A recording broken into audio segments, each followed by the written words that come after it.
darkness. Light exposes the darkness, just like the little blue LED light on my wife's TV. Well, she'd probably say that's my TV, but that little blue LED light exposes the darkness and she can't sleep at night. What else? Any other takeaways? And God is unique. His love is unique to each one. Yeah, His love is unique to each one of us. That is amazing since you weren't here. Watched it online. For those of you who don't know, this is my mother, Maria. She's one of our pastors here at CLC, and she takes care of all of our seniors, and she was watching online. So, any other takeaways? He's limitless. He is limitless, yeah. And you know, this is stuff we already know, but it has to like drop in your spirit. I call it drop in your spirit. Sometimes we learn it, but it doesn't drop in our spirit. Once it drops in your spirit, you can live it. That's where the difference is. Yeah, He's completely limitless. Anybody else? With the Holy Spirit, I can do more than Jesus. And when I'm ready, God's going to give me the keys. Which, yes, two takeaways that are very powerful right there. That you can do more than Jesus, which is almost hard to say with your mouth. You know, it's like, how is that even possible? But it's Him that said it, right? It's Him that said it. So, yeah. And then when you're ready, He'll give you the keys, like my son. I couldn't give him the keys to the car until he was ready for that responsibility. He has access to it, he has a right to it, but he doesn't get to it until he's ready.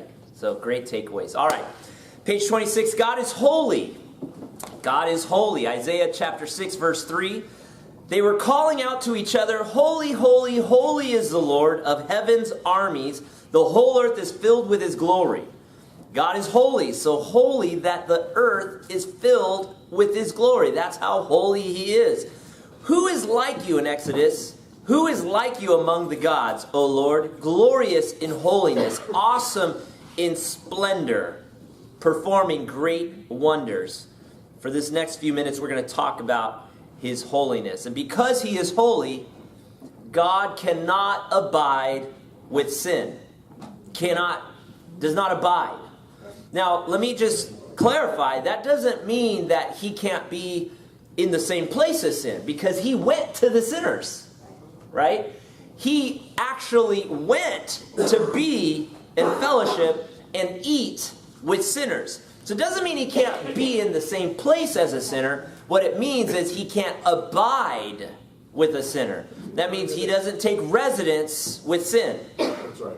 You can't take residence with sin if you are holy. Holiness and sin do not abide together. Okay, now they will oftentimes cross paths. Okay? Have to. They will oftentimes cross paths. And when those two paths cross, don't let it freak you out. Don't let it surprise you. Okay?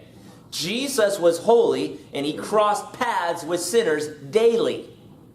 So don't let it surprise you or shock you when holiness crosses paths with sinful natures. Okay? It happens. Almost by design, right? Almost by design. So, but He cannot abide with sin. God is so pure, holy, and righteous that He cannot tolerate sin in the abode. He cannot abide and tolerate that. It's not where He resides. In Habakkuk 1:13 it says, "But you are pure and cannot stand the sight of evil. Will you wink at their treachery? Should you be silent while the wicked swallow up people more righteous than they?"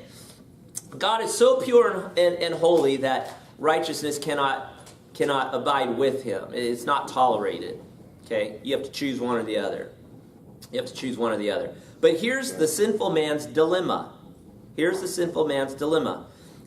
It says, who is able to stand in the presence of the Lord, this holy God? They cried out.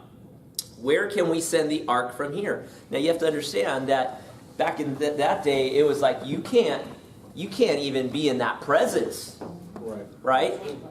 And it's a dilemma because we want to be in His presence, but yet we find ourselves in a sinful nature. The awesome thing is that God in His holiness and graciousness and love sent His Son to die on